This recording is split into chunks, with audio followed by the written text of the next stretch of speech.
በከሃሊነቱ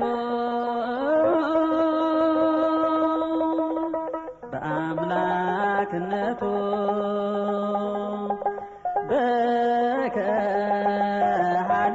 በከሃሊነቱ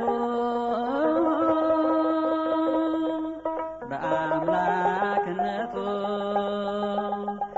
ይቅር ይለናል ይታደገናል ይቅር ይለናል ይታደገናል በቸርነቱ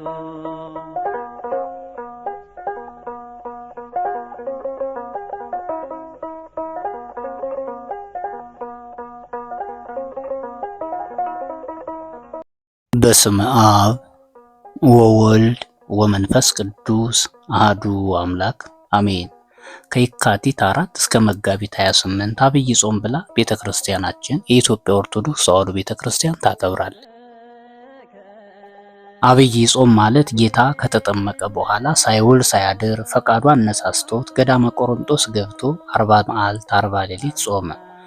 መጾሙ ግን ኃጢአት ሰርቶ ለስርየት እሴት ሽቶ ለበረከት አይደለም፣ ለምዕመናን አብነት ለመሆን ነው እንጂ 40 ቀን መሆኑም ነቢያት 40 ቀን ጾመዋልና 40 ጾመው ትንቢት የተናገሩለት እርሱ መሆኑን ለማጠየቅ ነው።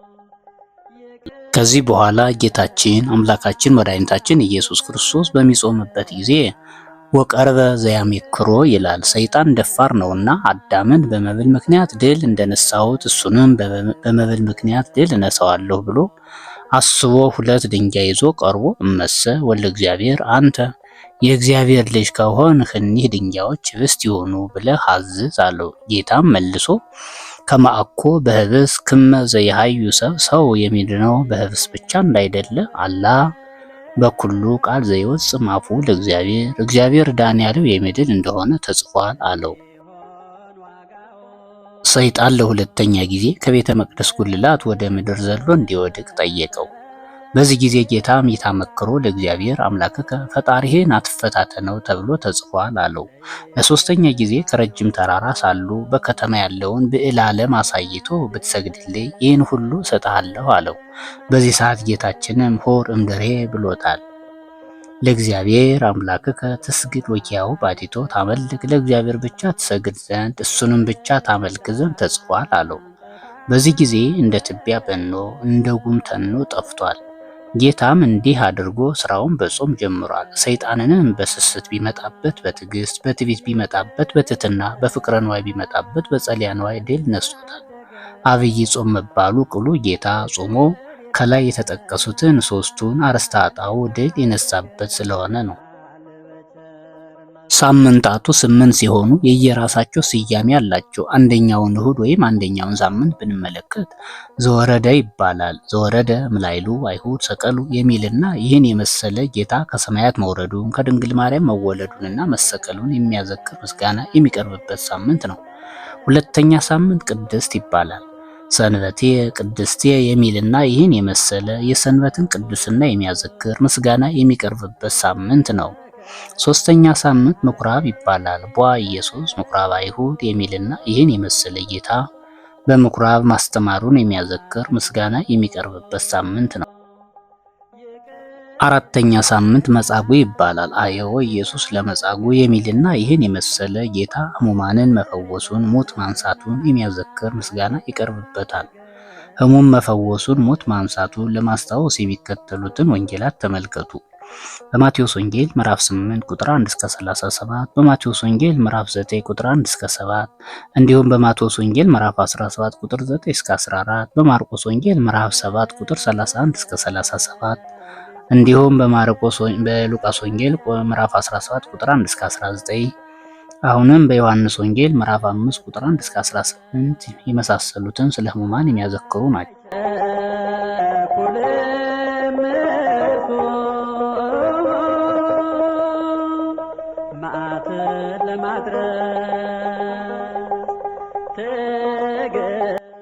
አምስተኛ ሳምንት ደብረ ዘይት ይባላል። ጌታ በደብረ ዘይት የዳግም ምጽአቱን ነገር ማስተማሩ ይነገርበታል።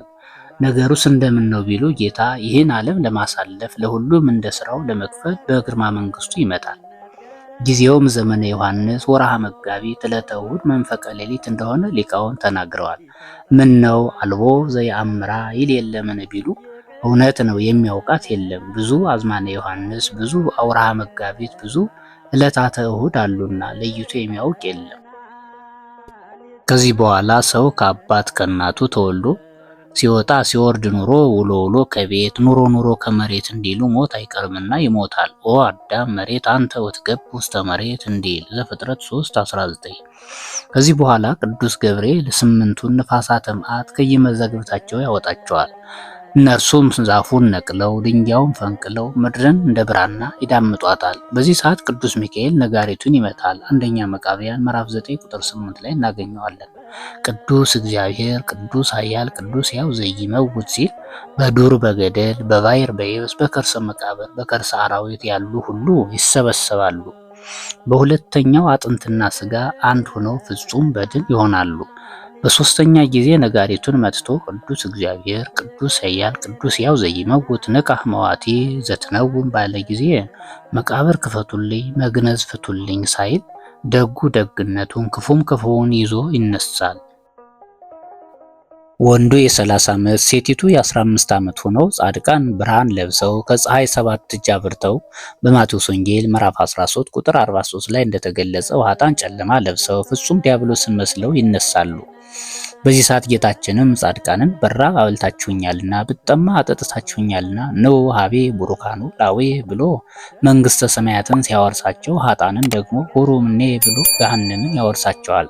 ጻድቃን ደስ ይላቸዋል፣ ኃጥአን ግን ያዝናሉ፣ ዋይ ዋይ ይላሉ፣ ደረት ይደቃሉ፣ እንባቸውን ያፈሳሉ። የማይጠቅም ለቅሶ የማይረባ ሐዘን ነው። አሚሃ ይከውን አውያት ዘኢይበቁ አውያት እንዳለ ሰቅለው የገደሉት አይሁድም ክብሩን አይተው ሳይጠቀሙበት ይጸጸታሉ። ራዕየ ዮሐንስ ምዕራፍ 1 ቁጥር 7 ላይ እናገኘዋለን። የዕለተ ምጽአት ምልክቱስ እንደምን ነው ቢሉ የጦርነት የሰልፍ ድምፅ ይሰማል። ህዝብ በህዝብ ላይ መንግስት በመንግስት ላይ ይነሳሉ። ረሃብ፣ ቸነፈር፣ ጸብ፣ ክርክር ይሆናል። አላውያን መሳፍንት ይነሳሉ ወይም ይነግሳሉ። ምዕመናን መከራ ይቀበላሉ። በማቴዎስ ወንጌል ምዕራፍ 24 ቁጥር 1 እስከ 50 እንዲሁም በዮሐንስ ወንጌል ምዕራፍ 16 ቁጥር 1 ላይ ተጽፏል። ሐሳዊ መሲህ ይነሳል። ሐሳዊ መሲህ እናቱ ከነገደ ዳን የተወለደች ናት።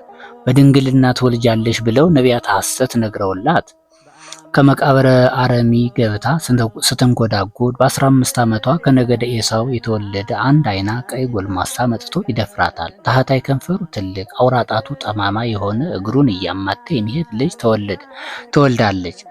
ይህ ሐሳዊ መሲህ ነው። ዘአስርቱ አቅረንቲሁ ወሰባቱ አርእስቲሁ ይለዋል ራዕየ ዮሐንስ ምዕራፍ 13 ቁጥር 1። 10 ቀንዶች የተባሉት ከእርሱ ጋር የሚነግሱ 10ሩ ነገስታት ናቸው። እንዲሁም ራዕየ ዮሐንስ ምዕራፍ 17 ቁጥር 12 ላይ እናገኛለን። ከዚህ በኋላ የ30 ዓመት ጎልማሳ ሲሆን በምታት ፀሐይን በቀኝ እጁ ጨረቃን በግራ እጁ የያዘ መስሎ አምላክ ነኝ እያለ ከወደ ምስራቅ ይመጣል። ያልተማሩ ያምኑበታል፣ አላምንም ያሉትን ግን በሰይፍ ያስፈጃቸዋል። እዚህ በኋላ ዛሬ የተሰወሩት እነ ሄኖክ፣ እነ ዕዝራ፣ እነ ኤልያስ፣ እነ አቡነ አረጋዊ፣ እነ ቅዱስ መቃርስ፣ እነ ቅድስት ኦርኒ፣ እነ ናኩቶላብ ከከተማው ገብተው ያስተምራሉ። በዚህ ሰዓት በሰይፍ ያስፈጃቸዋል፣ መቃብራቸውንም አያስቀብራቸውም። በሶስተኛው ቀን በንፋተ ቀርን ያርጋሉ። ራዕየ ዮሐንስ ምዕራፍ 16 ቁጥር 12 ላይ እንመልከት። ከዚህ በኋላ ሰብአ አዚፍም በሰማዕትነት ይሞታሉ። ሰብአ አዚፍ እነማን ናቸው ቢሉ ከኃጢአት ነጽተው የሚኖሩ ደጋጎች ናቸው። ከምርኮ መልስ ከ9 ተኩሉ ነገደ እስራኤል ተውጣጥተው ሁለተኛ ኃጢአት ሰርተን ከእግዚአብሔር እንዳንጣላ እንለይ ብለው በዕዝራ መሪነት እግራቸው እንደመራቸው ወደ ምስራቅ ሲሄዱ ሙት ባህር ደረሱ። በዚህ ሰዓት የዶሮ ላባ ሳይቀር የሚያሰጥም ነበር። ጌታ እንደ ብረት አጽንቶላቸው ተሻግረው ብሔረ አዚፍ ገብተዋል። መካነ ዕረፍት ነው። እነዚህ ህዝቦች በሶስት ሩካቤ 3 ልጅ ይወልዳሉ። አንዱ እግዚአብሔርን፣ አንዱ አባቱን፣ አንዱ እናቱን ያገለግላል። 1000 ዓመት ኖረው ይሞታሉ። ዞሲማስ የሚባል ባህታዊ ከባህሩ ወዲያና ወዲህ የበቀሉ ዛፎች ተገናኝተውለት ተንጠልጥሎ ገባ። ፈቃደ እግዚአብሔር ቢሆን ነው ብለው የሚያገለግሉ ብላቴኖች ሰጡት። ነገር ግን እየተመላለሱ ቢያውቁት ሕፃናቱን አባት እናቶቻችሁ ቢመጡ የለም በሏቸው ብሎ በሩን ዘግቶ ጸሎት ጀመረ። ሕፃናቱም ወላጆቻቸው መጥተው ንገሩልን አሏቸው። የለም አሉ። የት ሄደ አሏቸው።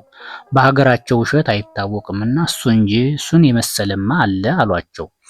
በዚህ በኋላ ሕዝቡም የጠላነውን ውሸት ሊያስተምርብን ነው ብለው ሂድልን አሉት። ቢሄድ ዛፎቹ ተለያይተው አገኘ። ተመልሶ ይቅርታ ጠይቆ ተገናኝተውለት ተሻግሮ ወጥቷል። እኒህ ሁሉ ያን ጊዜ ባህሩ ተከፍሎላቸው ወጥተው ይመሰክራሉ። ቢሰጠው አልቅም ይቅር ይለናል ይታደገናል። ከዚህ በኋላ ጎግ ማጎግ የሚባሉ በእስክንድር ጸሎት የተዘጉ ከወገባቸው በላይ ሰው ከወገባቸው በታች አንበሳ ጅራታቸው 2 ልሳን ያለው እባብ በሰውነታቸው የሚዋጉ በአንበሳነታቸው የሚሰብሩ በእባብነታቸው የሚነድፉ ብረት የሚበሉ እሳት የሚጠጡ ፍጥረታትም ቅዱስ ሚካኤል የነጋሪት ድምፅ እያሰማቸው ወጥተው ከሐሳዊ መሲህ ከተማ ደርሰው እስክንድርን ያገኙ መስሏቸው እርስ በርሳቸው ተጣልተው ተቀራደው ያልቃሉ። ምድር ብቻዋን ትቀራለች። ምጽአት የሚሆነው ከዚህ በኋላ ነው። 6ኛ ሳምንት ገብርኄር ይባላል። ስለ ገብርኄር ጌታችን ያስተማረውን የሚያዘክር ምስጋና ይቀርብበታል። በማቴዎስ ወንጌል ምዕራፍ 25 ቁጥር 14 እስከ 30። እንዲሁም 7ኛ ሳምንት ኒቆዲሞስ ይባላል። ኒቆዲሞስ የጌታ ደቀ መዝሙር ነው። በዮሐንስ ወንጌል ምዕራፍ 3 ቁጥር 1 እስከ 21 እንደምናነበው። 8ኛ ሳምንት ሰሙነ ሕማማት የሚነገርበት ሳምንት ነው። የየራሱን ሳምንት ታሪክ በሌላ ጊዜ እንመለስበታለን። አነሳስቶ ላስጀመረን አስጀምሮ ላስፈጸመን ለልዑል እግዚአብሔር ክብር ምስጋና ይግባው። ለእመቤታችን ለንጽሕተ ንጹሐን ለቅድስተ ቅዱሳን ወላዲተ ቃል ወላዲተ አምላክ ምክንያተ ድኂን ሰአሊተ ምሕረት ቤዛዊተ ኩሉ ዓለም የዓለም መድኃኒት እመቤታችን ክብር ምስጋና ይግባል። ከጾሙ ረድኤት በረከት ያሳትፈን፣ አሜን።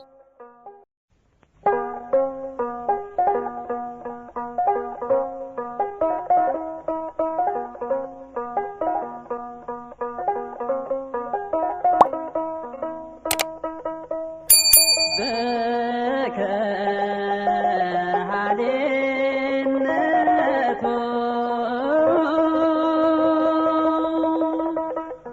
በአምላክነቱ